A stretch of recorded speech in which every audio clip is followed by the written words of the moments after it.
Le prophète Muhammad, paix et salut sur lui, est né en l'an 570 de l'ère chrétienne, une année connue sous le nom de l'année de l'éléphant, Am al-Fil.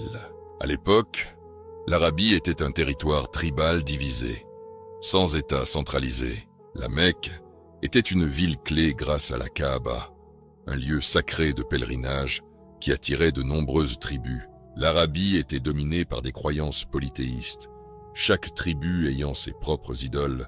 Cependant, certaines personnes, appelées Hanif, rejetaient l'idolâtrie et suivaient un monothéisme proche de la religion d'Ibrahim, Abraham. L'empire byzantin et perse en conflit. Deux grands empires dominaient la région. L'empire byzantin, chrétien, qui contrôlait le Levant et l'Égypte. L'empire sassanide, perse, zoroastrien, qui dominait la Perse et l'Irak. Ces deux puissances étaient en guerre, ce qui affaiblissait leur influence en Arabie. La région restait donc indépendante, avec ses propres lois tribales. Un des événements majeurs de l'année 570 fut l'expédition militaire d'Abraha, un gouverneur chrétien du Yémen qui était sous domination abyssinienne, c'est-à-dire éthiopienne. Pourquoi Abraha voulait attaquer la Mecque? Abraha avait construit une énorme cathédrale appelée Al-Kulaïz à Sanaa, au Yémen, espérant en faire un centre religieux pour détourner le pèlerinage des Arabes vers son territoire. Mais son projet échoua, car les Arabes continuaient de vénérer la Kaaba. Furieux, il décida de détruire la Kaaba pour imposer son sanctuaire comme le nouveau lieu de pèlerinage. L'armée de l'éléphant et la riposte divine Abraha rassembla une immense armée, équipée d'un atout impressionnant, un énorme éléphant de guerre, d'où le nom Année de l'éléphant. Cette bête, qui n'avait jamais été vue en Arabie, sema la terreur parmi les tribus. Lorsque son armée arriva près de la Mecque, les Mécois, dirigés par Abd al-Muttalib, le grand-père du prophète, décidèrent de ne pas combattre, car ils savaient qu'ils ne pouvaient pas rivaliser avec une force aussi puissante. Au moment où Abraha s'apprêtait à marcher sur la Kaaba, un événement miraculeux se produisit. Allah envoya une nuée d'oiseaux, Ababil, portant des pierres brûlantes, qui décimèrent l'armée d'Abraha. Cette histoire est racontée dans le Coran, sourate 105, Al-Fil. N'as-tu pas vu comment ton Seigneur a agi avec les gens de l'éléphant? N'a-t-il pas rendu leur ruse complètement vaine? Et il a envoyé contre eux des oiseaux en groupe, qui leur lançaient des pierres d'argile durcies, les réduisant à l'état de paille mâchée.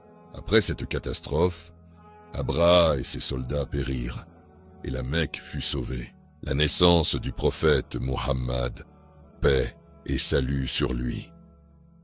C'est dans cette même année que naît Muhammad ibn Abdallah, descendant d'une noble lignée de la tribu des Quraysh. Le prophète, paix et salut sur lui, était issu du clan des Hachimites, une branche respectée des Quraysh, la tribu dominante de la Mecque.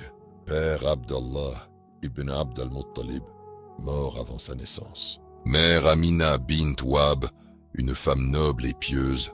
Grand-père Abd al-Muttalib, chef respecté des Quraysh. Nourrice Halima as-Sadiya, une femme du désert qui allaita et éleva le prophète dans sa petite enfance.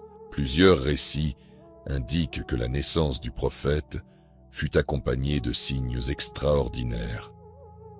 Un rêve d'Amina, la mère du prophète, aurait vu une lumière émanant de son ventre, illuminant les palais de Syrie.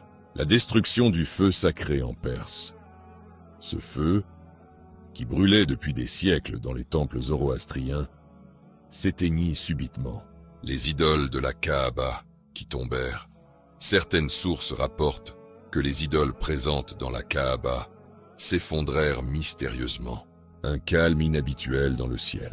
Les astrologues auraient remarqué une étrange paix dans le cosmos. Le prophète perdit son père avant même de naître. Selon la tradition arabe, il fut confié à une nourrice, Halima as-Sadiya, pour être élevé dans le désert, où l'air pur renforçait les enfants et leur permettait d'apprendre un arabe pur. Pendant son séjour chez Halima, un autre événement marquant se produisit. L'épisode de l'ouverture de sa poitrine.